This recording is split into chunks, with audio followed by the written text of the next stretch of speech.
Okay, good day everyone. So for our lesson for today, this is our objectives. So at the end of the lesson or this video, learners are expected to, number one, to explain the key concepts of digital footprints, including its significance and impact on everyday digital interactions. And we're going to analyze real-life scenarios to assess the impact of digital footprint. Okay, so this is our activity yesterday wherein you were able to include the different definitions, and I think meron din dito na explanation on some different types of digital footprint. Excuse me.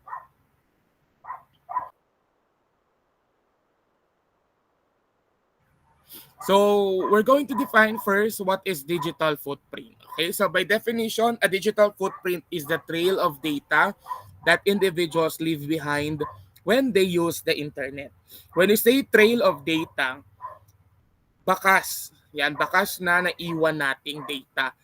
This includes all the information that is shared both intentionally and unintentionally through various online activities such as social media interactions, website visits, and emails and online shopping. Ang digital footprint para siyang pag lumakad tayo sa beach, sa buhanginan, naiiwan yung bakas natin. So yun yung trail na iniiwan natin. When we are using the internet, meron din tayong trail na naiiwanan. This includes all information. So sabi dito, both intentional or unintentional. Pag sinabi nating intentional tayong gumawa, we upload a picture, we upload a video. So intentional yon. Alam natin, tayo mismo ang gumawa. Tayo mismo nag-iwan ng data. And also unintentional information katulad na lamang nung pagbubukas natin ng um, Shopee, pagbubukas natin ng Lazada, pagbubukas natin ng GCash. So unintentional yon, pero still it comprise the digital footprint. Kasama yon na nasa-save sa ating digital footprint kasi it is part of our activity sa online world. Now next, kapag sinabi naman natin na types of digital footprint, meron tayong dalawa. We have active and passive digital footprint. The first one is what we call the active digital footprint. Pag sinabi natin active, these are the data trails you live intentionally, such as posts on social media, blog entries, or any other content you actively upload or share online. So, ito yung example natin kanina. Excuse. Nag-post ka ng picture, nag-post ka ng saloobin mo sa Facebook, naglagay ka ng blog entries, you upload your reels, you upload your story. Alam mo sa sarili mo na ginawa mo yon because you have intention to share it online. So that is active. On the other hand, when you say passive digital footprint, these are the data trails you leave unintentionally, such as cookies that track your browsing habits, IP addresses, and other metadata collected by websites and online services. So when you open an app, when you visit a website, meron tayong mga tinatawag na cookies. Meron tayong mga browsing habits na nagagawa. So ito yung mga very very small files na hindi natin alam na sumasama sa ating digital footprint. So sa madaling salita, yung passive ay yung behavior natin online. Yung active, ano ba yung in-upload natin online? Isang intentional, which is the active, at isang unintentional, which is the passive digital footprint. Now, ano ba yung mga importance ng digital footprint? According to Solovey 2007, we have privacy and security. The data you leave behind can be used to build a profile about you which can be exploited for malicious purposes such as identity theft or targeted cyber attacks.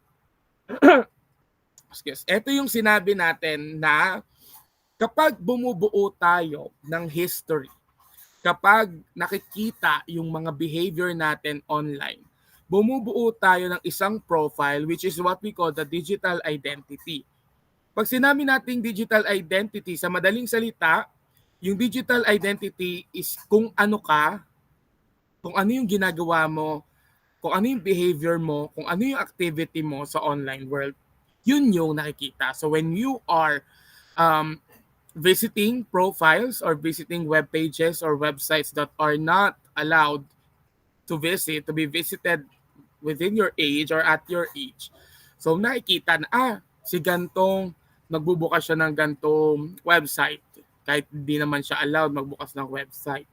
So pwede siyang maging, pwede siyang ma-exploit yung data mo. Pwede kang mapasok ng mga, pwede kang maging target ng identity theft. Pwede ka rin maging, pakita yung cyber attacks. Pwede ka rin magkaroon ng cyber attacks kasi nalaman nila, pumunta siya sa gantong website. So pwede ka nilang i-blackmail. So the more that we have a clean, a positive, and a good digital footprint, wala tayong magkakaroon ng reasons para magkaroon ng exploitation sa ating profile or sa ating identity. The second one is reputation management. According to Berkeley 2014, your digital footprint can affect your reputation. Employers, colleges, and other entities often search for online information about candidates, and inappropriate content can have negative consequences. Sabi ko last time, kung ano yung nakikita natin sa na activity sa online world, possible siyang makaapekto sa iyo in the future. Nakikita ni employer, uso na kasi siya ngayon, nakikita ni employer na hiningi yung email mo.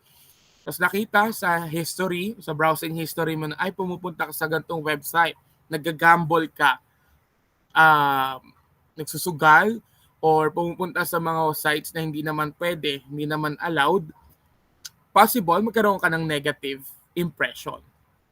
So sa pagpunta mo sa college, depende na lang kung may ganito yung mga college kasi sa ibang bansa may mga ganito na.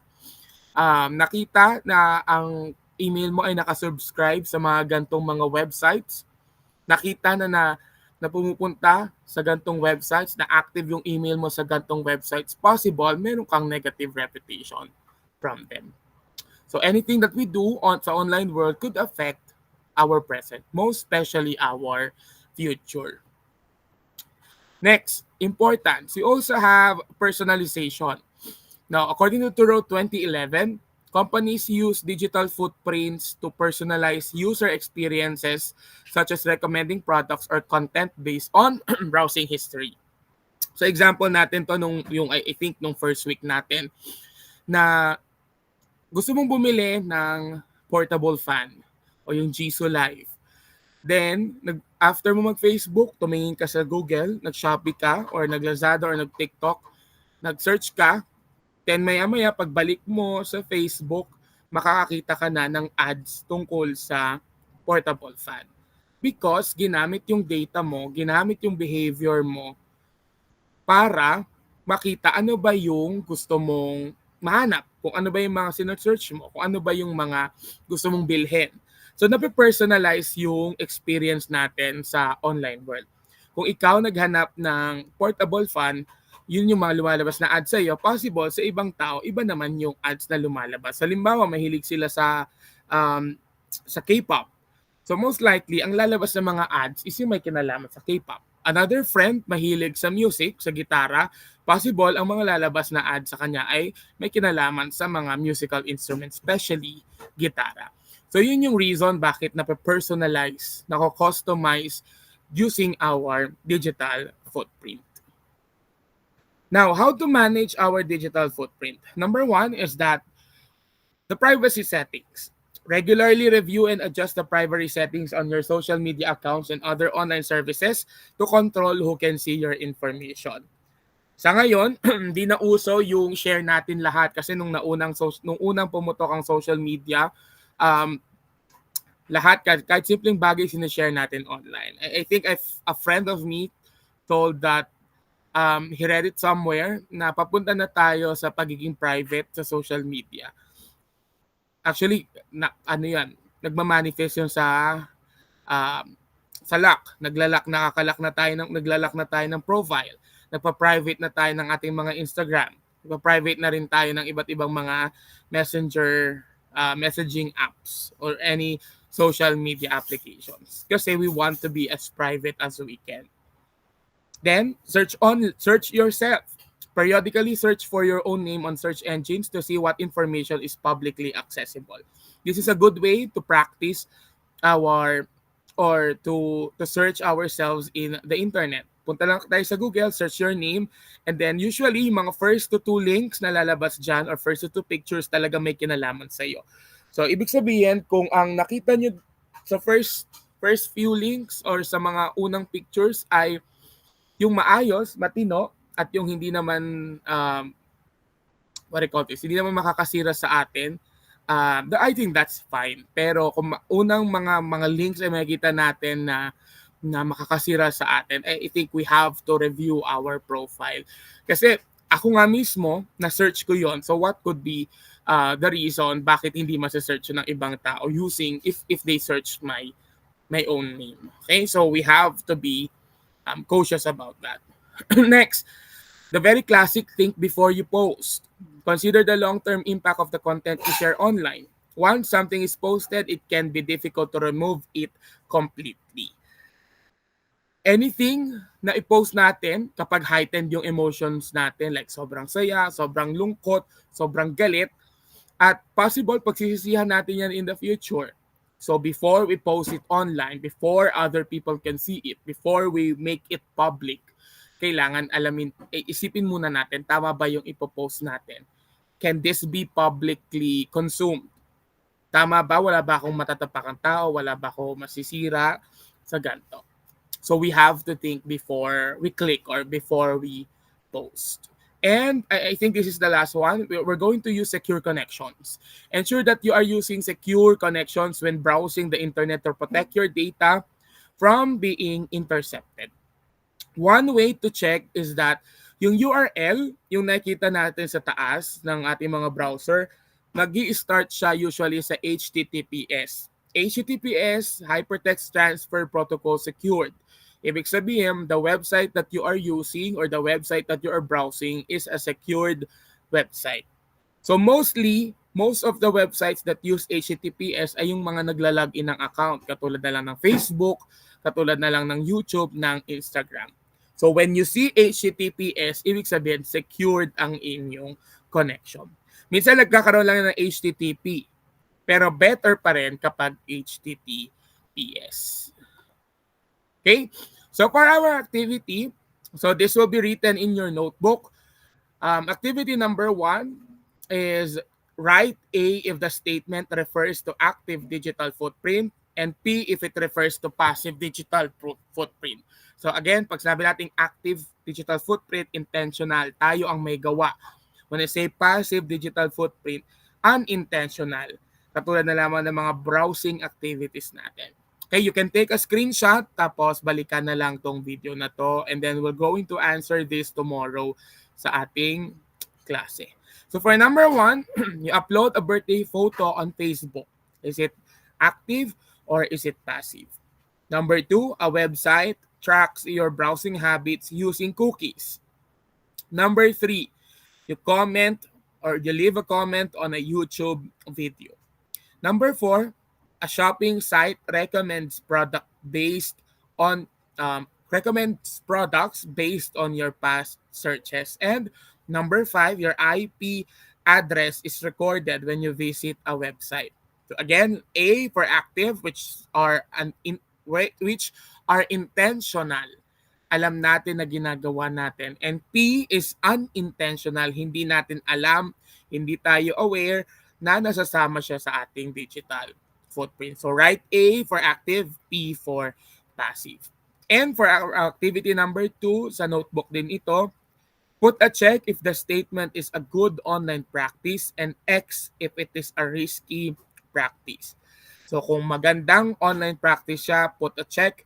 And if risky, delikado, put an X. Number one is posting your full name and address on your profile. Is it a good online practice or a bad, risky practice? Number two, checking if the website uses HTTPS before logging in. Number three, sharing a funny but offensive meme publicly.